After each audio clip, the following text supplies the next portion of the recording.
تو کیسے کہتا ہے کوئی فرق نہیں ہے؟ تو کہتا ہے ہم اور مصطفیٰ کریم صلی اللہ علیہ وسلم میں فرق نہیں ہے، حضور ہماری طرح، ہم حضور کی طرح۔ میں تجھ سے پوچھنا چاہتا ہوں تو کیسے یہ دعویٰ کر سکتا ہے؟ تو آخر کس اعتبار سے حضور کی طرح ہے؟ تو کیسے حضور کی طرح ہے؟ تجھے فرق نظر نہیں آتا؟ تو اپنی عبادات کو دیکھ، تو اپنے انداز تکلم کو دیکھ، تو اپنی گفتار کو دیکھ، تو اپنے کردار کو دیکھ، اپنے چہرے کو دیکھ، یہ منہ اور مسور کی دال، تو اپنے چہرے کو دیکھ، ان کے چہرے میں سورج تیرتا ہے۔ حضور کے صحابہ فرماتے ہیں کأن الشمس تجری فی وجہہ، حضور کا حسن ایسا ہے کہ ان کے چہرے میں سورج تیر رہا ہے۔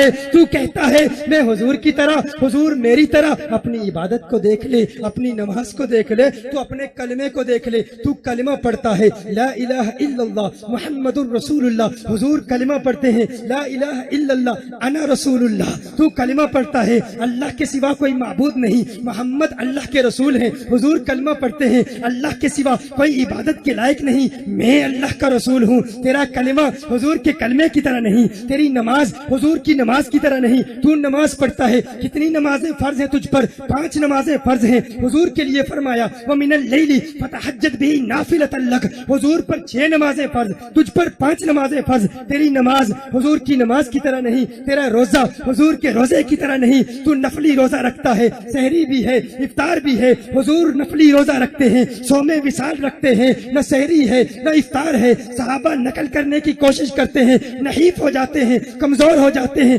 ٹانگوں پر کھڑے نہیں رہ سکتے۔ حضور فرماتے ہیں کیا کر رہے ہو؟ آپ کی نقل کر رہے ہیں۔ حضور فرماتے ہیں ایکم مثلی، ایکم مثلی، ایکم مثلی، لست کہیئتکم لست مثلکم، کون ہے تم میں میری طرح؟ میں تمہاری طرح نہیں، تم میری طرح نہیں۔ بخاری کی حدیث، صحیح مسلم کی حدیث، حضور ہماری طرح نہیں، ہم حضور کی طرح نہیں۔ تیرا کلمہ حضور کے کلمے کی طرح نہیں، تیری نماز حضور کی نماز کی طرح نہیں، تیرا روزہ حضور کے روزے کی طرح نہیں، تیری زکوٰۃ حضور کی زکوٰۃ کی طرح نہیں، تیرے ارکان اسلام 5، حضور کے اس ارکان اسلام 4۔ کیا تو جانتا ہے حضور پر زکوٰۃ فرض ہی نہیں ہے؟ میرے ڈیٹیل لیکچرز ہیں اس موضوع پر کہ اسلام کے احکام کے پیچھے سبب کیا ہے۔ ہر کیوں کا جواب مقاصد شریعہ کی روشنی میں ہم بیان کرتے ہیں کہ فلاں حکم اگر ہے تو کیوں ہے، فجر میں اگر 2 فرض ہیں تو کیوں ہے، ظہر میں اگر 4 فرض ہیں تو کیوں ہے، اگر 2.5% زکوٰۃ فرض ہے تو کیوں ہے، 3% کیوں نہیں، فجر میں 3 رکعتیں کیوں نہیں، ظہر میں 3 رکعتیں کیوں نہیں، مغرب میں 4 رکعتیں فرض کیوں نہیں۔ کیوں کے جواب میں ہم بہت کچھ بیان کرتے ہیں، لیکن یہ نقطہ ذرا وزنی ہے۔ لیکن آج گل بہار میں بہار آ چکی ہے، آج گل بہار میں بہار آ چکی ہے، آج گولی مار کے پڑوس میں بہار آ چکی ہے۔ گولی مارنے والے ختم، دہشت گردی ختم، آج عاشقوں کی بہار ہے۔ اس خوبصورت میدان میں ایک انتہائی خوبصورت علمی نقطہ پیش کرتا ہوں، نقطہ وزنی ہے لیکن عاشق بیٹھے ہیں، اسے اٹھا لیں گے انشاءاللہ، مجھے یقین ہے اٹھا لیں گے۔ تیار ہو؟ دیکھو حضور پر زکوٰۃ فرض کیوں نہیں ہے؟ کبھی اس پر غور کرنے کی کوشش کی؟ حضور پر زکوٰۃ فرض کیوں نہیں ہے؟ زکوٰۃ فرض اس لیے نہیں ہے، زکوٰۃ ادا کیسے ہوتی ہے؟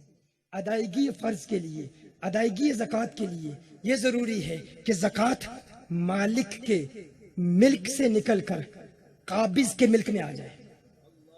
زکوٰۃ اس وقت ادا ہوتی ہے جب مالک کے ملک سے نکل کر، کون میری بات سمجھ رہے ہیں؟ ہاتھ اٹھائیں مجھے پتہ چلے۔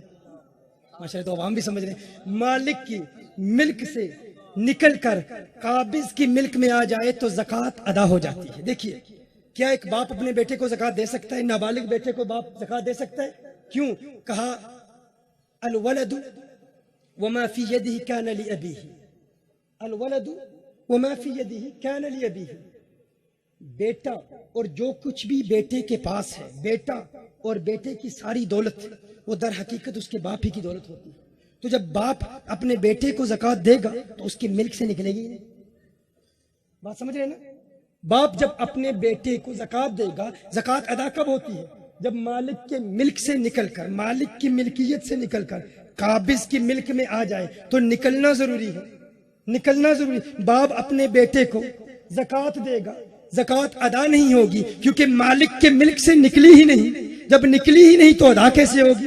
اسی طرح العبد وما فی یدہ کان لمولاہ، ایک غلام، ایک غلام جو کچھ بھی اس کا مال ہے، غلام کے پاس جتنا بھی مال ہے، جتنی بھی دولت ہے، در حقیقت اس کے آقا کی ہے، در حقیقت اس کے آقا کی ہے۔ اب کوئی آقا اپنے غلام کو مال دے گا، زکوٰۃ دے گا، تو وہ زکوٰۃ اس کی ملک سے نکلے گی ہی نہیں، تو ادا کیسے ہوگی؟ یار کیسے سمجھدار لوگ ہو تم، ماشاءاللہ بہت جلد بات کو سمجھ جاتے ہو۔ تمہیں پتا ہے آقا اپنے غلام کو زکوٰۃ دے، ادا نہیں ہوتی، غلام بھی اس کا مال بھی اس کا، آقا پر زکوٰۃ فرض اس لیے نہیں ہے، ادا کریں گے تو کس کو ادا کریں گے؟ ساری کائنات آقا کی غلام ہے۔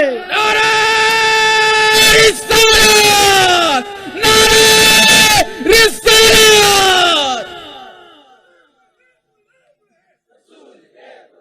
غلامی رسول میں جو ہونا عشق مصطفیٰ، ہم عظمت رسول کے۔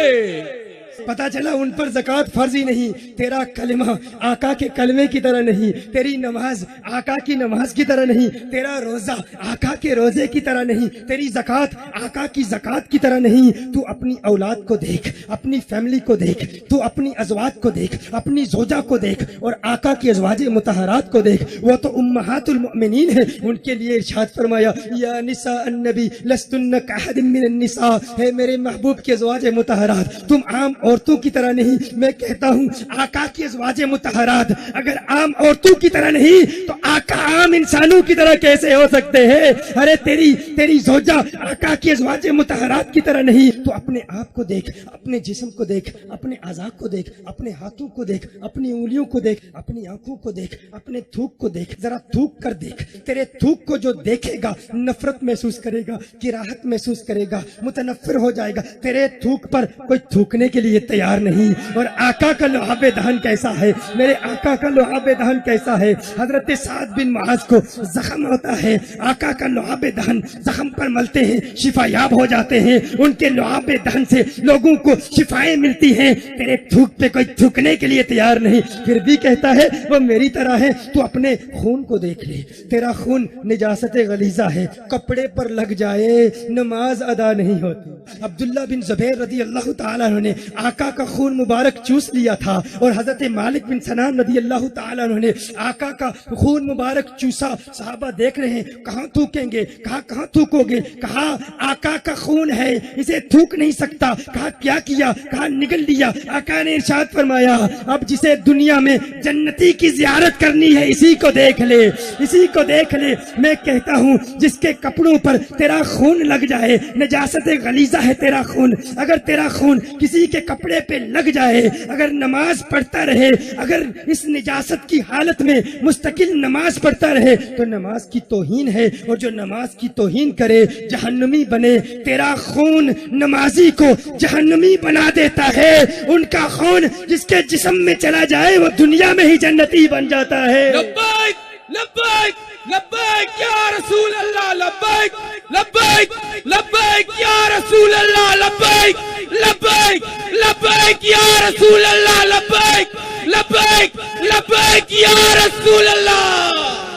اپنے پسینے کو دیکھ لے، تیرے پسینے سے بدبو آتی ہے، تجھے پسینہ آ رہا ہو، لوگ کراہت محسوس کرتے ہیں، نفرت کرتے ہیں۔ میرے آقا آرام فرما رہے ہیں، صحیح مسلم کی حدیث ہے، ام سلیم رضی اللہ تعالی عنہا میرے آقا کا پسینہ جمع کر رہی ہیں۔ میرے آقا آنکھ کھولتے ہیں، فرماتے ہیں ما تصنعین یا ام سلیم، ہے ام سلیم تو کیا کر رہی ہے؟ ام سلیم عرض کرتی ہے یا رسول اللہ صلی اللہ علیہ وسلم نرجو برکتہ لصبیاننا، آپ کے پسینے سے اپنے بچوں کے لیے برکت جمع کر رہی ہوں، ان کے پسینے سے لوگوں کے بچوں کو برکت ملتی ہے، تیرے پسینے سے بدبو آتی ہے، تو پھر بھی کہتا ہے تو مصطفیٰ کی طرح ہے۔ تو کیسے مصطفیٰ کی طرح ہے؟ تو کس اعتبار سے آقا کی طرح ہے؟